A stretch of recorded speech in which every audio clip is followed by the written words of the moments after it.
Less than 3 weeks ago, the memorial of 8 Jesuit martyrs was celebrated in Canada.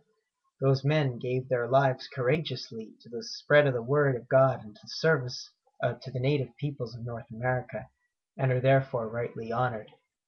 In 3 days, the anniversary of the death of one of these 8 North American martyrs, St. Isaac Jogues, who died near present-day Albany, New York, will be commemorated in the United States. Today, in between the 2 great feast days of these Jesuit martyrs, the Canadian Church remembers the life of a more obscure saint, Marguerite dYouville. I have long had an appreciation of Canadian history, particularly that of the francophones of our nation. But I gained an even deeper perspective of French roots in my Anglophone-dominated native province of Alberta when I took a Franco-Albertan history course in my next to last year of undergraduate studies. Later, I would often drive past the Grey Nuns Hospital in Edmonton, named after the order founded by Sainte Marguerite, and I would realize how it was surrounded by the aptly named road, Dyouville Drive.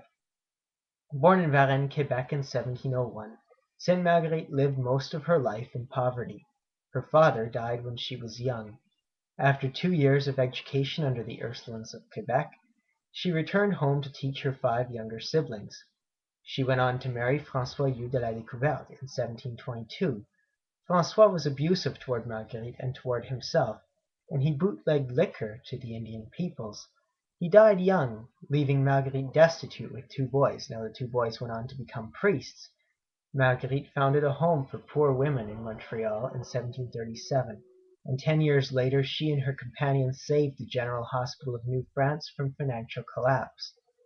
Another 8 years passed before the rule of the Sisters of Charity of Montreal, the Grey Nuns as they became known, was approved.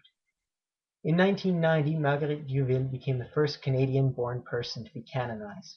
She is a saint not only because she was humble or poor, not only because she founded a religious order, not only because she was faithful to an abusive husband for 8 years, in the process losing 4 of 6 children in their infancy. Sainte Marguerite dYouville is the ideal religious, a Canadian and a universal model of holiness. In Sainte Marguerite, in the words of St. Paul, faith, hope, and love found their home. Her love and kindness was directed toward the least of our brothers and sisters.